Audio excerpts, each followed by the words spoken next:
Ako si Jade Buhoy, hatid sa inyo ang mga pinakamainit na balita sa bansa. Dito sa News Force. Sa ulo ng mga balita. Ika-40 anibersaryo ng EDSA People Power, ginunita. Petsa ng BARM at SK elections, inilatag ng COMELEC. Maagang paghahanda, sinimulan na. Panukala sa paggamit ng cannabis bilang gamot, aprobado sa Kamara. Posibleng pagban sa Telegram, pinag-aaralan na ng DICT. Senado, pinasisilip ang umano'y money delivery scheme. Reforma sa state universities and colleges, isinusulong ng Kamara para sa mas epektibong pagtuturo. White Beach sa Boracay, kinilala bilang best of the best beaches in Asia. Patas at pantay na balita, komprehensibong ulat para sa pulso ng masa. Ito ang News Force. Para sa unang balita, matutunghayan ang iba't ibang grupong nagtipon-tipon para gunitain ang ika-40 anibersaryo ng People Power Revolution sa EDSA. Narito ang ulat. Sorry. Laban sa dinastiya! EDSA 40! EDSA 40! Laban sa dinastiya! Ika-40 anibersaryo ng People Power Revolution ginunita.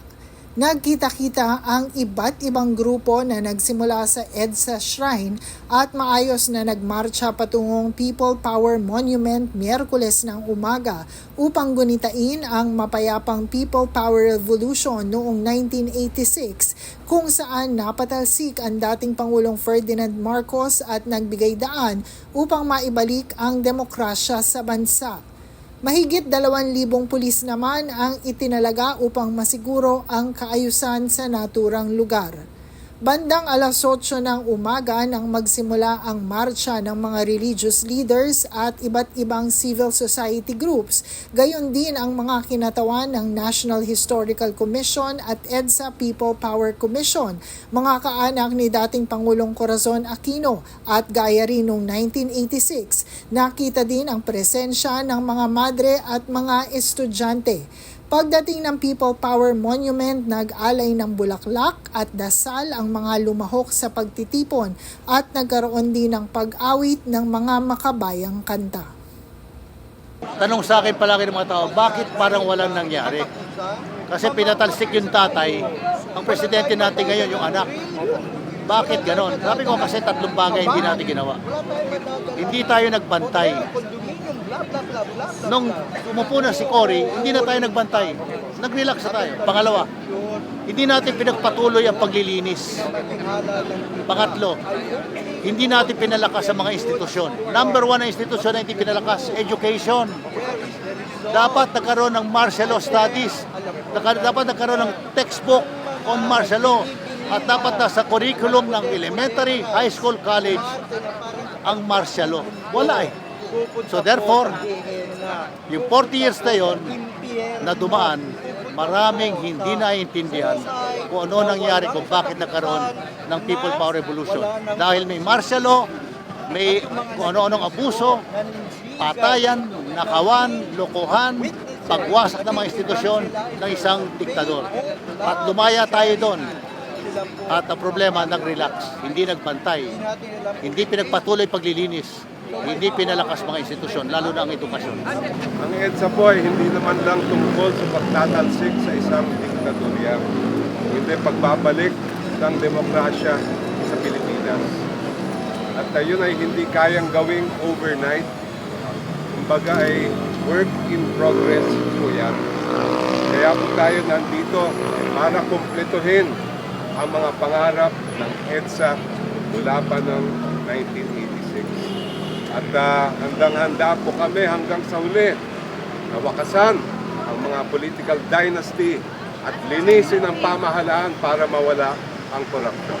Pag-ibigan sa kanyang panahon, nag-alay na ganda.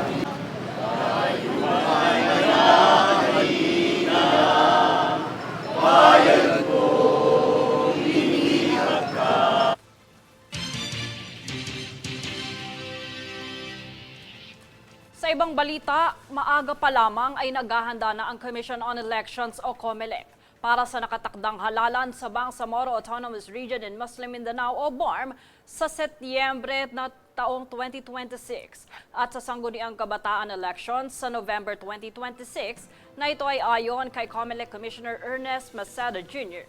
Tunghayan ang ulat na ito. Ayon kay Commission on Elections o COMELEC Commissioner Ernest Maceda Jr., sinisimulan na ng COMELEC ang paghahanda para matiyak na maayos at may papatupad ang susunod na halalan lalo na sa BARM na naapektuhan ng mga pagbabago sa Electoral Code at desisyon ng Korte Suprema. We at the Commission on Elections have already been in the thick of preparations this early for our 2028 presidential elections. Basta makakasiguro ho kayo, we are continuing to do our job. We are making sure that before everything, before the explosion, the anticipated explosion happens, our structures and our processes are in place as early as now so that the trust of the people in what your choices are going to be in 2028 ay hindi ho maapektuhan. Dito ay pinaliwanag ni Maceda na nagkaroon na ng amyenda sa Electoral Code ng BARM at hindi na ito naging feasible sa orihinal na kinakailangan, kabilang ang accreditation ng mga political parties. Dagdag pa niya, nakaapekto rin ang timing ng ruling ng Korte Suprema, kaya't kinakailangan ng sabayang aksyon na hindi agad na isumite dahilan upang hindi nasunod ang naunang schedule ng halalan. Payag pa ni Maceda na pinag-aaralan ang posibleng paggamit ng Miro system, ngunit nilinaw niyang may batas na inaprubahan ng Bangsamoro Transition Authority na kalaunan ay inalis, kaya't may mga teknikal na usapin ukol sa disenyo ng balota. Ideally ho kasi, since yan ang ginamit ng NLE, yan ang kandidato na para if we're going to contract with them to supply for then we do that. Paano yung mga print out na before? Ano na yon? Goodbye na yon because panibagong ballot faces. Yeah, so how much did you spend? How much money were lost because of that? Do you have a figure on we don't have the exact figure on it, but it also reach, naalala niyo nung nagkaroon ng desisyon dati sa nuisance candidate Oh, yes. na nabaliwala lahat ng aming naunang na-print. Aniya, hindi pa tiyak kung iisang balota lamang ang gagamitin o magkakaroon ng hiwalay na format at sa kasalukuyan ay mano-mano ang sistema dahil sa magkakaibang ballot faces na hindi agad mai-automate. And of course, incremental yan eh. Pag mas marami kang makina, mas marami kang teacher na election boards na hawakan yan. Mas malaking budget mo sa training, hindi na magiging defensible scale-wise. Sinabi pa ni Lanao del Sur Representative Zia Alonto Adjong na mahalagang maging malinaw ang proseso upang matiyak ang kredibilidad ng halalan sa nasabing rehiyon. Nagpahayag din ng pananaw si dating COMELEC Commissioner George Garcia hinggil sa kahalagahan ng tamang timing at koordinasyon sa pagpapatupad ng electoral reforms. Sa usapin naman ng voter registration, sinabi ni Maceda na patuloy ang pagpaparehistro at inaasahang umabot sa 92 million ang registered voter, kabilang ang 15 to 17 years age group para sa SK election. So Malaki actually talaga. sa lahat ho ng eleksyon, ito ang pinakamalaking hamon na. At maliban pa doon, manual elections to eh. Yeah. Oo, di ba? Back to the old ages. yung napakadaling proseso na ginagamit natin yung automated counting machines. Oo. Dito mano-mano. Nagbabala rin ng COMELEC na inaasahan ang pagdagsa ng mga magpaparehistro at tiniyak na nakatuon ng ahensya sa maayos na proseso sa kabila ng mga isyung ibinabato. Jade Buhoy, nag-uulat para sa Golden Nation Network.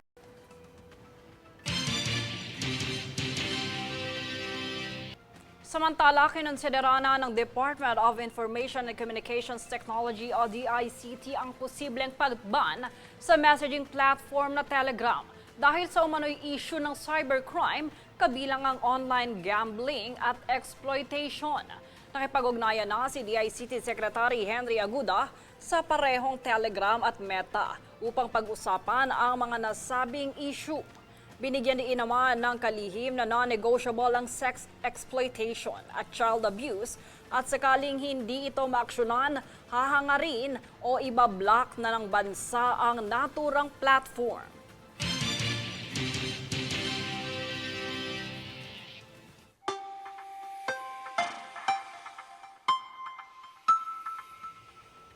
Para sa ating ulat panahon, patuloy pa ring magdudulot ng maulap na panahon na may kalat-kalat na pag-ulan ng easterlies sa halos buong bansa. Samantala, wala ng kasalukuyang epekto ang amihan. Posible itong umiiral muli sa darating na weekend. Kasunod naman ang paghina nito, asahan ang pagsisimula ng mainit at malinsangang panahon sa mga susunod na linggo.